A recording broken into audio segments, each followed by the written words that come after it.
Você já ouviu falar no mundo espiritual? Quando eu tinha 7 anos de idade, 7 até 10 anos de idade, meu pai me levava para casa de uma senhora e eu ficava lá trancado no quarto. Eu não entendia por quê aqui. Um quarto cheio de velas, cheio de imagens, tinha um círculo no chão lá que eu tinha que ficar no meio desse círculo lá. Depois de horas, um tempo que eu ficava lá dentro desse círculo, eu tinha que tomar um banho lá com várias ervas e tal. Eu não entendia por que aquilo. E toda noite eu tinha muitos pesadelos. Chegava até a ver algumas coisas assim, algumas sombras na parede do meu quarto. Senti uma presença muito ruim, muito desagradável. Me dava muito medo. Isso era toda noite. Na minha infância. E de lá para cá, já sofri mais ou menos uns 20 acidentes, né? E aí você talvez não entenda o porquê, né? Às vezes você pode ser a melhor pessoa do mundo e às vezes você pode estar sofrendo por causa de maldição hereditária, por culpa de pai, por culpa de avô, por causa de antepassados. O mundo espiritual é mais real do que esse que a gente está enxergando. O mundo espiritual domina o mundo material. E existem muitas teorias, né? Mas quando a gente vive a prática, a gente tem certeza do que está falando. Porque muita gente pode ler a Bíblia 50 vezes e entender de uma forma diferente de alguém que leu só uma vez. Tem gente que lê a Bíblia todo dia, mas não vive nenhuma palavra do que está escrito. E aí, tem pessoas que vivem um combate, né? Porque a gente vive uma guerra. A luta não é contra carne e sangue, não é contra pessoas, a luta é espiritual, contra principados, potestades que dominam o mundo espiritual, entendeu? Sofri muitas vezes sofri acidentes, já fiquei em coma. Para você ter uma ideia da diferença do lado esquerdo e do lado direito, hoje meu rosto aqui ao lado esquerdo, eu não posso rir, é só tristeza do lado esquerdo, mas do lado direito eu ainda posso dar um sorrisinho, ainda tem um pouquinho de alegria, tá vendo? Mas não é só isso, né? Do pé até a cabeça, meu lado esquerdo foi todo arrebentado durante esses 20 ou 30 acidentes que eu sofri durante a minha vida, entendeu? Do nada, às vezes uma vez eu estava sentado numa moto, parado, esperando uma paquera minha, uma namorada minha, e um carro veio e me atropelou, fiquei em coma, traumatismo craniano, entendeu? Quase morri, Deus me ressuscitou, né? Tem um tornozelo aqui fora foi arrancado, né? Meu joelho foi quebrado, tá? Foi arrancado também, fora do lugar do joelho, meu ombro é fora do lugar, meu braço esquerdo foi quebrado. Esse osso aqui da cabeça, traumatismo craniano, foi quebrado, meu rosto está paralisado aqui, ó, o olho não fecha sozinho, só fecha se for junto com o outro, entendeu? A boca não ri para esse lado, só ri para esse lado aqui, entendeu? Ou seja, teoria é uma coisa, prática é outra, né? Eu tenho as marcas, as cicatrizes que provam e comprovam o que é uma vida espiritual, uma vida de alguém que busca Deus. E quanto mais você busca Deus, mais você passa por lutas, mais você passa por provas, entendeu?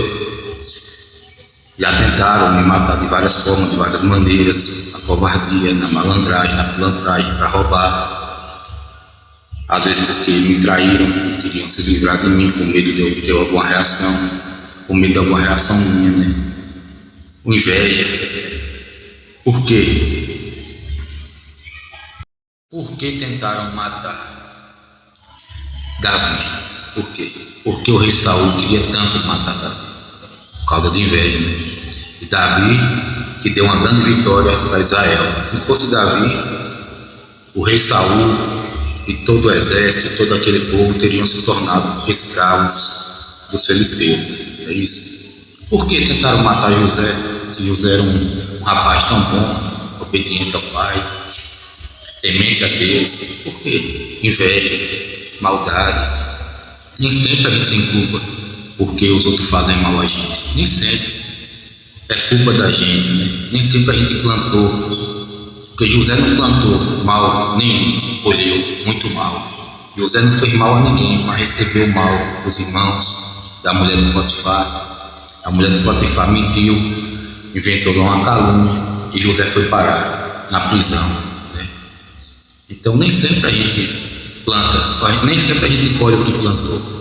Não é verdade? Nem sempre. A própria Bíblia mostra isso. Qual foi o mal que Jesus fez? Qual foi?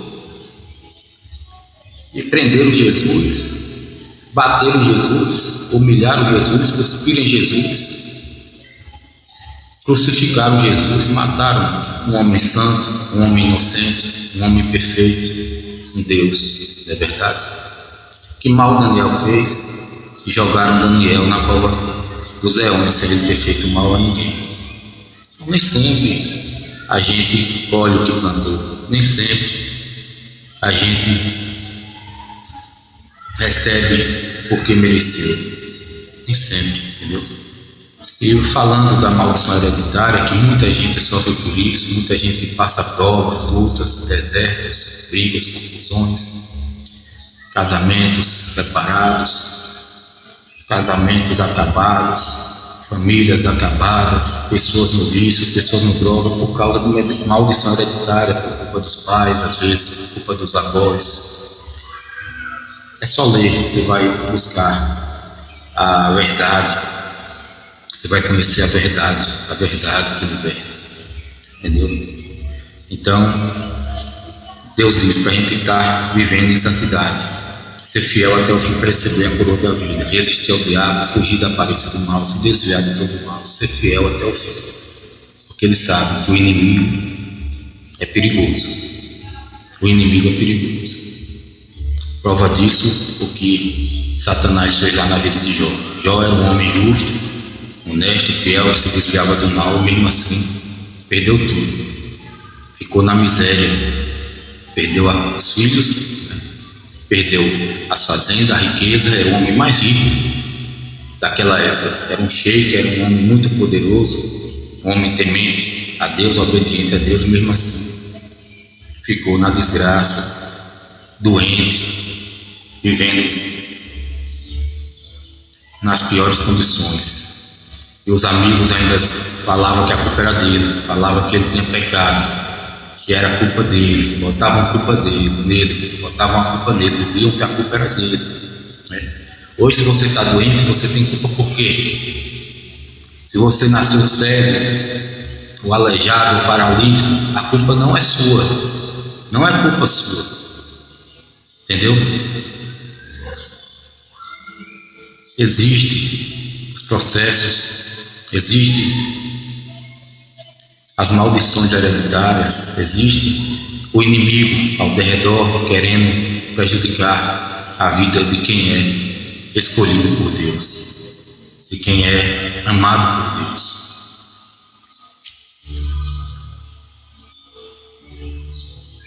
O mundo espiritual é real. Dessa forma cresci frequentando os centros espíritas, os terreiros, Seixonoye, Igreja Católica, tudo levado pelo meu pai na minha infância. Eu era obrigado a ir com ele. E quando minha mãe se separou do meu pai, aí minha mãe ia para a igreja evangélica, e isso eu também, quando eu estava com minha mãe, ia para a igreja evangélica. Isso foi bom, que eu aprendi muito tudo isso, né? Inclusive, depois de adulto, buscando mais conhecimento, buscando mais o saber, o conhecer, a teoria, a prática, andei por muitos lugares, por muitos locais, buscando conhecimento, buscando entendimento, buscando a certeza do que eu passei, do que eu estava passando. E então eu fiquei sabendo, né, que certamente meu pai, quando me levava, quando eu era criança, para aqueles locais que eu ficava trancado nos terreiros, era me oferecendo, né? Era fazendo algum tipo de pacto, me oferecendo em troca de riqueza, de dinheiro, que a maioria das pessoas fazem isso, né? Fazem pactos de sangue, com o lado esquerdo, com a esquerda, entidades, com esse principados, com potestades, com diabos, com demônios, com Exus, em busca de fama, de dinheiro, de sucesso. E essa foi a realidade que passaram para mim. Certamente, não só na teoria, eu sei hoje, como eu também sei na prática, né? Também eu vi meu pai ficar muito rico. E assim como muita gente, né? Muitos cantores, cantoras aí que ficam famosos, ricos, do dia para a noite ou do nada. Mas tudo tem um preço, né? De qualquer forma, hoje eu profetizo salvação para a vida do meu pai, libertação, cura. Eu amo ele, eu perdoo ele. Eu peço que Deus o abençoe, proteja, o livre de todo mal. Mas a vida espiritual, o mundo espiritual é real, é muito real. E ele domina esse mundo material que a gente vê, a gente conhece, entendeu? Então, teoria, prática, vida espiritual. Cresci nas igrejas evangélicas, ouvi muitas pregações. E quando eu me converti realmente, quando eu me entreguei a Deus, ao Senhor Jesus Cristo, quando eu tinha uns 17 anos de idade, naquele ano eu passei o ano inteiro de jejum de oração, louvor e adoração, porque eu era ministro de louvor. E todo dia eu lia a Bíblia, mais ou menos umas 6 ou 7 horas sem parar. Eu lia, chorava, eu entrava naquela Bíblia, eu vivia aquela Bíblia. Eu passei um ano praticamente sem sair dentro da minha casa, só saía de casa para a igreja. Todo dia eu tocava, todo dia eu ministrava louvor em alguma igreja, fazia parte de alguns grupos de louvores, 3 ou 4 grupos de louvores.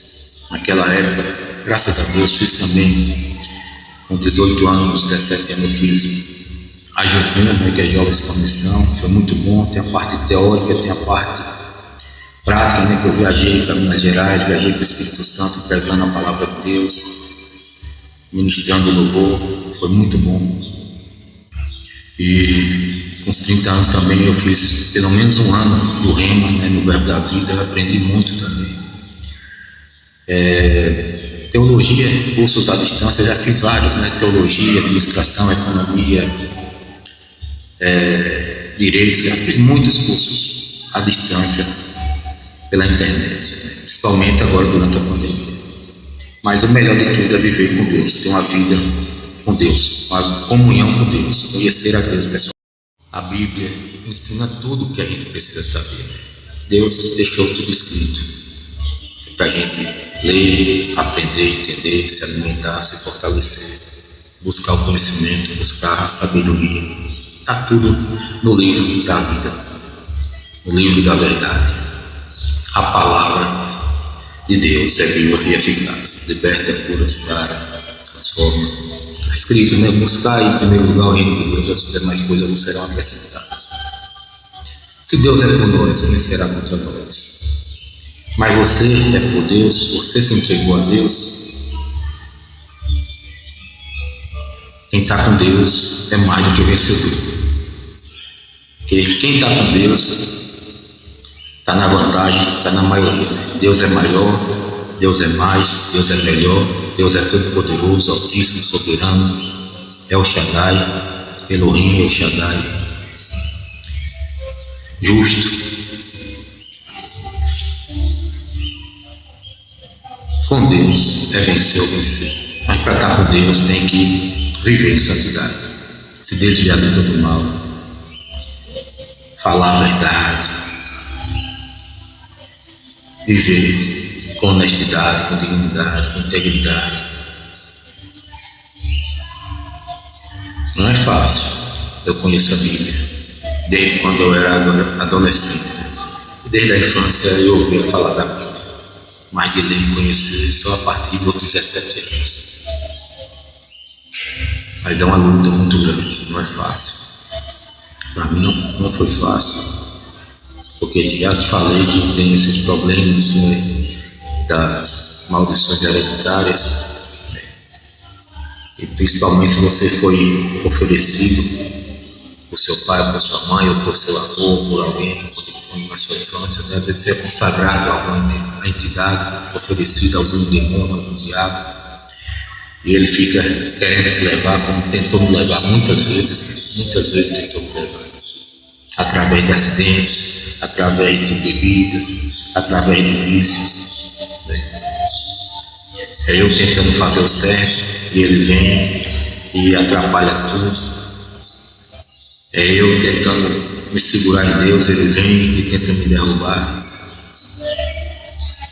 Levanta os instrumentos dele e as pessoas que servem a ele para criar problema, para roubar, para enganar, para trair.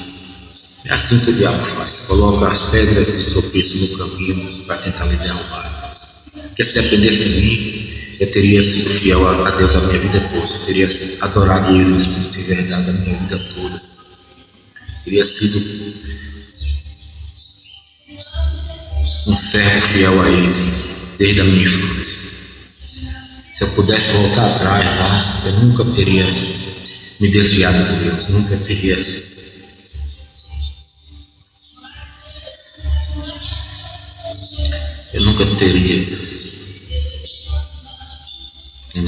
andado pelas ruas do mundo, pelos bailes da vida, pelas festas que o diabo oferece aí nas festas da carne, que leva a pessoa a pecar contra Deus, que leva a pessoa a se afastar de Deus, leva a pessoa a cair em tentação, a gastar tudo que tem, bebida, droga, essas coisas, só te faz morrer, né? Só faz acabar com tudo que você tem, acaba com tua saúde, com teu dinheiro, com tua moral, com tua família, com teu respeito, com tudo, entendeu? É uma alegria passageira. O diabo não tem nada a te oferecer, dá com a mão e toma com as duas. Aqui é só uma passagem, depois daqui é eternidade, no céu ou no inferno, a escolha é sua. Ser fiel até o fim.